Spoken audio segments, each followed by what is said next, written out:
suis Nyangadjoumou Kone à l'état civil. Je suis docteur en sociologie, député élu de la circonscription électorale 024, Dianra et Dianra Village. Et je suis par ailleurs secrétaire départemental RHDP. Voilà quelque peu comment je peux me présenter. Okay. Pour comprendre comment nous autres, nous avons été embarqués dans le jeu politique, il faut restituer le contexte structurel politique qui a prévalu à l'époque. Nous, quand je dis nous, notre génération, certains ont bien voulu appeler cette génération de génération 90. Génération 90, d'autant plus que beaucoup d'entre nous, dont moi-même, avons été à l'université dans la fourchette des temps 90 jusqu'à 2000. Bon, pour nous autres, c'est un peu plus proche de 2000, parce que moi, je suis arrivé à l'université de Bouaké en 97. Bref, mais n'empêche que je fais partie, en tout cas, je revendique donc mon appartenance à cette génération 90.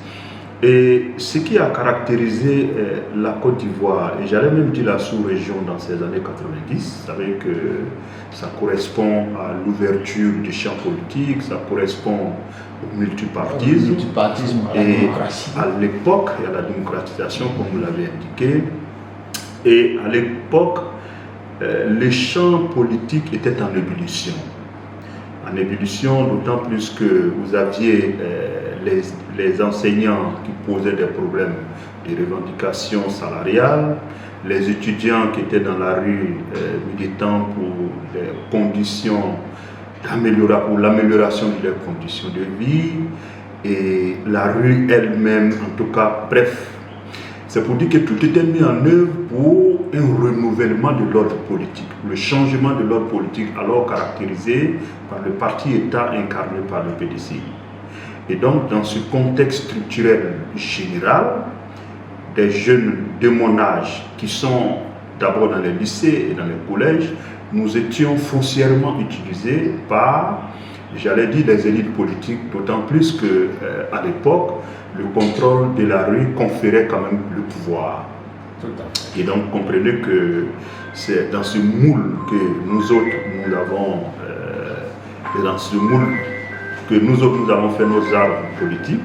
Et je vais vous rappeler ce fait insolite qui, pour moi, apparaît comme un détonateur de, je vais dire, de mon engagement politique. On était, je crois, autour de 97-98, en pleine époque de ce qu'on a appelé le Front républicain. Vous avez l'ex-patron du RDR, Génie Kobina, le secrétaire général à l'époque, qui part à Bouaké pour un grand meeting, ponctué donc par un grand rassemblement. Enfin, il était allé pour une grande marche, j'allais dire, pour une marche qui devait être ponctuée par un grand meeting devant, si vous voulez, le rond-point de la préfecture de police à Bouaké. Et je me rappelle ces jours-là, lorsque il était au cours du meeting, les gens ont demandé des volontaires pour que chacun d'entre nous essaie en tout cas de mobiliser ces communautés à travers, je vais dire, en langue vernaculaire. Tout à fait. C'est ces jours-là que tout a basculé pour moi. J'ai été volontaire pour prendre la parole à Sénoufo, et il semble que, en tout cas c'est ce que les amis m'ont dit, que ce jour-là j'avais été tellement percutant, j'avais été tellement pertinent, que en tout cas j'ai senti que j'avais été vraiment assez applaudi. Et depuis ce jour-là, les aînés politiques à Bouaké n'ont eu de cesse de me coopter à chaque fois qu'il fallait aller faire un rassemblement. Voilà ce que je peux considérer comme vraiment l'élément détonateur de mon engagement politique. L'ultime finalité de la politique est la transformation positive des conditions de vie de ses concitoyens. On peut donc, au regard du bilan du président de la République, s'estimer heureux, avoir la fierté de se taper la poitrine de dire qu'on ne s'est pas trompé. Vous êtes Ivoirien comme moi, vous vivez dans ce pays. Faites un peu le rapprochement entre la Côte d'Ivoire d'avant 2011 et la Côte d'Ivoire de 2011 à aujourd'hui. La Côte d'Ivoire est dans une phase de transformation structurelle totale. Vous avez des avancées dans tous les domaines. Regardez un peu les infrastructures routières, les infrastructures sanitaires, sur les plans éducatifs, bref. J'appelle ça vraiment une transformation totale. Je crois qu'au vu donc de ce, de ce bilan, on peut s'estimer vraiment heureux d'avoir opéré ce choix.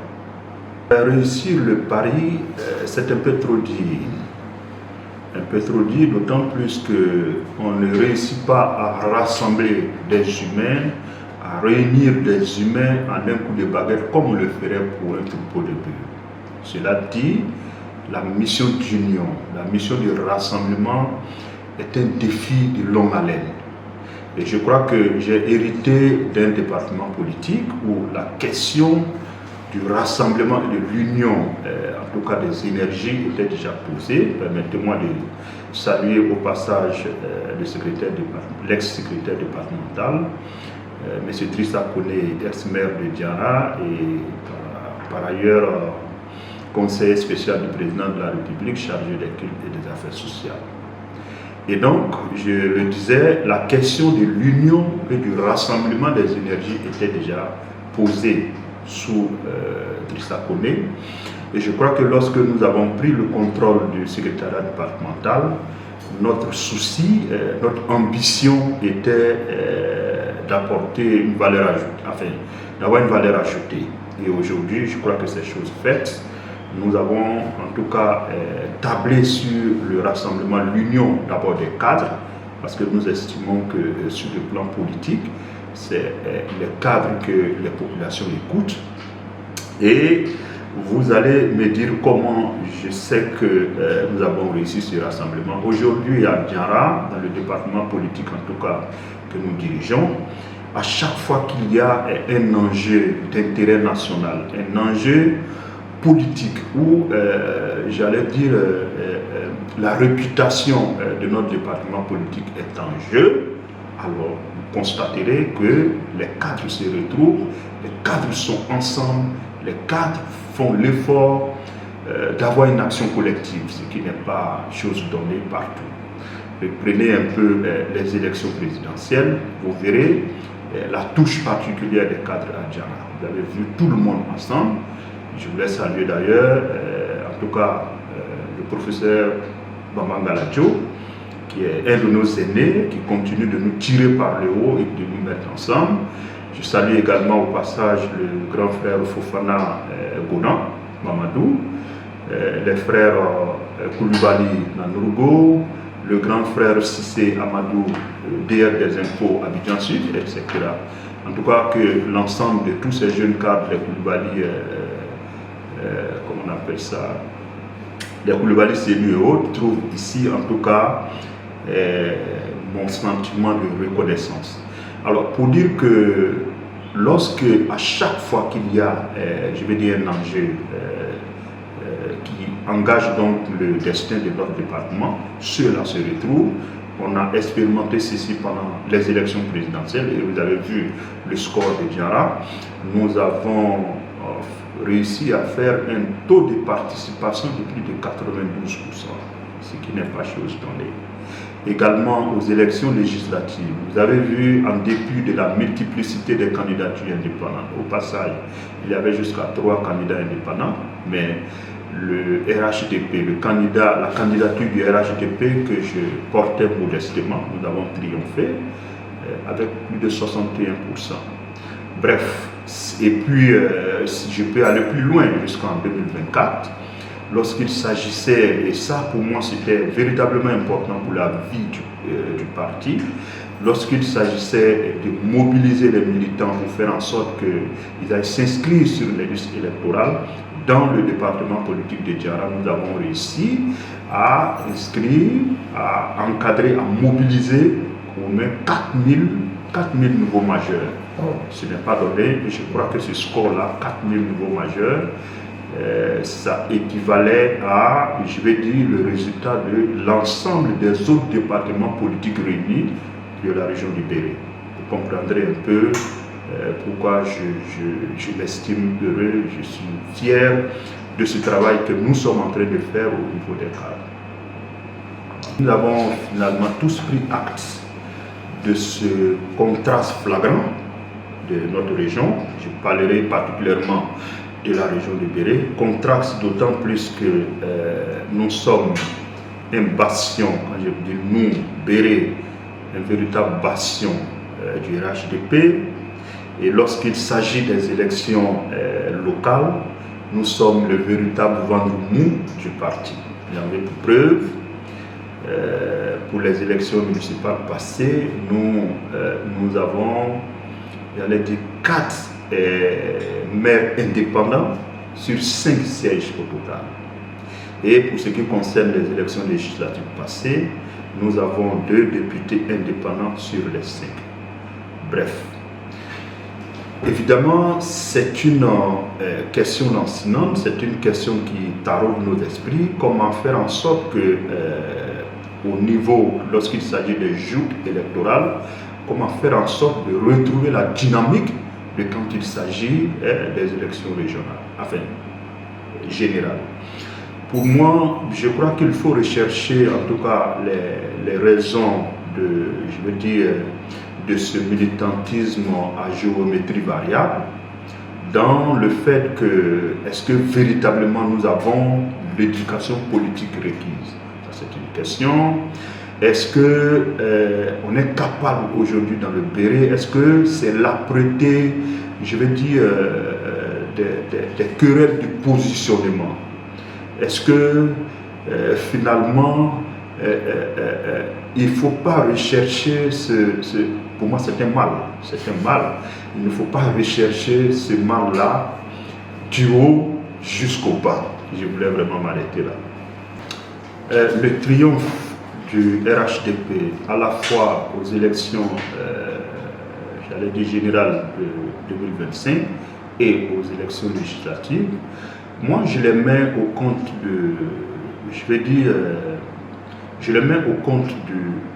du bilan assez brillant du président de la République.